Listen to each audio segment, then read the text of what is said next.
The Duurin were a powerful empire, and the whole Galactic Union of Republics knew it. They were also a belligerent and expansionist empire, and the whole of the Union knew this as well.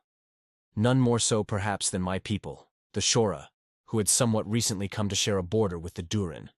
After the latter's conquest of the Yeverdent, our previous neighbors turned slaves. That the Duurin would turn their attention towards us was therefore predictable, especially as we had given the Yeverdent no small amount of material and financial aid in their ultimately futile resistance against the Duurin.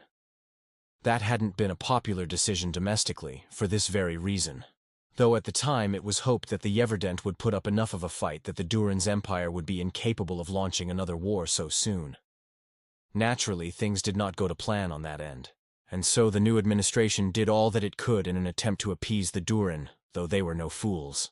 They also used every ounce of influence they had to try to forge alliances with other members of the Union, in the hope that by doing so, the Duurin would realize that they would not be fighting the Cshora alone. They also hoped to use the Union's laws to negate any of the Duurin's attempts to justify their war of conquest. However, the Duurin had long since cowed most of the Union into obedience. And while it was well known that the Duurin had practically enslaved all of the races within its empire, they all technically still held voting rights in the Union, creating a bloc that could reimagine the Union's laws as they saw fit. As for appeasement, well, how do you appease someone who can only be content when your entire race is battered and broken? No attempts at appeasement would work. No attempts to frame the Duurin's inevitable attack on our systems as unjust would be given credence, and no allies were soon forthcoming. Save for one, the Extra Sol Alliance, ESA, the humans. It's actually difficult to remember a time when the humans weren't a part of the Union. Ask any race, and none can seem to recall. Save for one of the 5 elder races maybe, who had originally formed the Union before all but withdrawing from it. But none would dare ask one of them such a trivial question.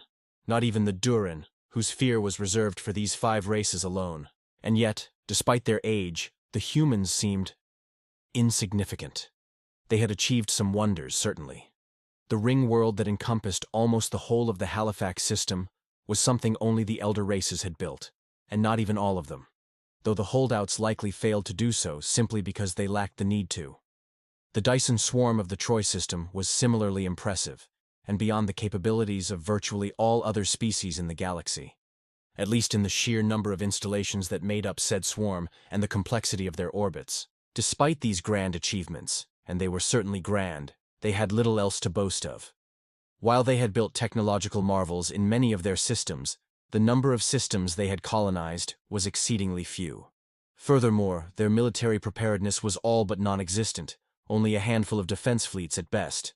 And while their manufacturing capability was arguably second to none, even before one takes their size into account, warships require dedicated shipyards that often take years, if not decades, to build and establish the complex logistics to support.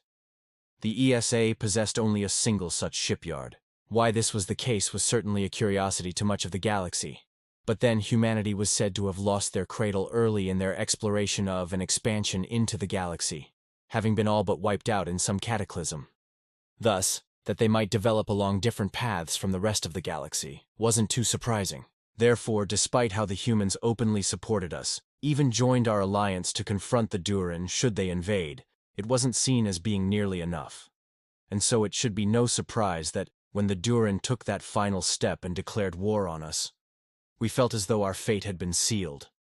Then came the Battle of Ilden, which seemed to be the final nail. Oh, the humans fought bravely. They fought tenaciously, as we struggled to evacuate the planet under the Duurin's fierce assault.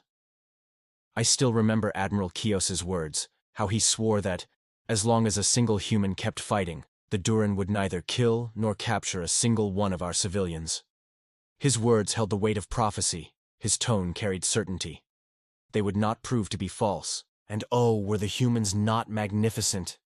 Each of their ships a match for at least 4 of the Duurins, each of their ground combatants matching a dozen or more. Yes, the humans definitely proved their mettle in that battle. They put the fire and passion of their people on full display, and for the first time in recent history, a Duurin armada was pushed back, forced to retreat. Yet any joy, any relief we might have felt from that, was quickly extinguished as the realities of the cost set in. While the human fleet had driven back the Duurin, it had come at a terrible cost. Most of their ships were either destroyed in the battle, or were so badly damaged that they had to be scuttled. Even their flagship, the SS Vindication, had been destroyed. All of its crew, including Admiral Kios himself, perishing along with it. Now, the war became one of attrition. Both sides suffered significant casualties, but the humans could scarcely afford theirs. Their single shipyard churned out ships as fast as they could, but the Duurin's shipyards proved no slower in their fabrication of new vessels, and they had hundreds of them. Soon the ESA were fielding civilian ships, pleasure liners, freighters, passenger craft, and everything else, with guns crudely strapped onto them. They had many of these, maybe even outnumbering the Duurin at times. However, these ships were pale imitations of military vessels, and couldn't hope to compete against those dedicated to the role. The colony of Duurin fell first, the planet bombarded until its very atmosphere burned. Then Wesserica befell the same fate. The only silver lining was that we Cshora had been granted a small reprieve from the Duurin's terrible wrath, which was now focused on humanity, as we struggled to find whatever safe haven we could for our people. However, as the Duurin began nearing the inner systems of the humans' colonies, a strange rumor began making the rounds. The humans were preparing to activate what they called the Soul Defense Protocol. Strangely, this seemed to frighten the humans, though none would say what it was exactly. The rest of the galaxy found it odd as well, that they would name this protocol after their shattered cradle. It invited much speculation on exactly what had caused the cataclysm that so thoroughly wiped their cradle system from the galaxy. That said, that it included the term defense made it seem unlikely that it was their nuclear option, at least not aggressively so. Or so we had thought. Thankfully, we would never experience it. At an emergency meeting of the Galactic Union of Republics, a scene unfolded that none could have anticipated. For the first time in recent memory, of the 5 seats that sat above all others, the seats reserved for the elder races, only a single one was empty. The elders did not engage with the galaxy at large. They did not interfere with the Union's politics. For a single seat to be occupied would have been momentous, but 4 of them? And then a sense of dread filled those in attendance as the seats lit up. The elders demanding their voice be heard. The Volan representative spoke first, the entire chamber silent as they did. The Duurin's wars of unchecked aggression have gone on for long enough. Their current war against the Extra-Sol Alliance shall end. Their war against the Cshora shall end. Their empire's enslavement of other sapients, in spirit if not in law, shall end. Their abuse of this body's rules, their perversion of its intent, shall end. All of this shall end immediately, or the Volan shall end the Duurin. You could hear a pin drop, as the assembly stared in stunned silence at the Volan representative. As they sat down, the Hetan representative stood. Their language was more flowery, their speech more poetic, but their terms were the same. Then the Colo representative, who was far more curt, as though they desired even the meagerest of excuses to declare war on the Duurin, gave their speech. And finally the Adlan, whose speech was almost the exact same as that of the Volan representative, save for one addendum. It is understood that the representative of the Duurin Empire lacks the authority to make this decision solely on their own. Therefore, they shall have 1 hour to respond, in this very assembly, to these demands. When this time elapses, our fleets will mobilize, and it will be total war. That was a threat, and none of those gathered took it as anything else. 1 hour, a mere hour, or all 4 elder races, any one of which could reduce the Duurin Empire to a mere memory in a scant few days, would declare war. No attempt to delay would be allowed, no attempt to negotiate would be humored. They had 1 hour before, one way or another, their empire ceased to exist. Not even 20 minutes passed before the Duurin representative offered their full, unconditional surrender. Of course, the dismantling of such an empire was not a feat that could be accomplished overnight. It took time. And as the elder races were thorough, they remained active in the assembly during that time. This had all of the other races on edge, and none more so than the Duurin, who had only barely avoided their wrath. However, hour by hour, day by day, their representatives' indignation slowly built. Until finally, on the day when the last and oldest of their former slaves were repatriated into the Union, their previous government, who knew only to be willing slaves of the Duurin, having been replaced, it had become too much. Why? he demanded, despite speaking out of turn. Why have you done this? For what reason have you come to the aid of these creatures? Did you seek to spare the Cshora? Or is it the humans? Do you feel pity for them, because they shattered their cradle? He demanded. Exactly none of the 4 elders who sat in their chairs seemed at all pleased by the sudden outburst, until a small chuckle escaped from the 5th seat. Is that the current reality, or the propaganda? A voice that sounded equally curious and disinterested suddenly spoke from the shadows. All gathered blinked, or did their closest equivalent in disbelief. Exactly when had that seat been occupied? It wasn't at the beginning of the assembly's meeting, and the focus of many of those gathered had been focused on those seats. No one had seen the occupant of the 5th seat come in, and yet it didn't seem like they had suddenly appeared either. Rather, it was as though they had always been there, and no one had noticed. Somewhat more concerningly were the shadows that surrounded it. They didn't seem unnatural, yet they were. The assembly was well lit. There were scant few shadows to be found anywhere, let alone among the seats of the elders.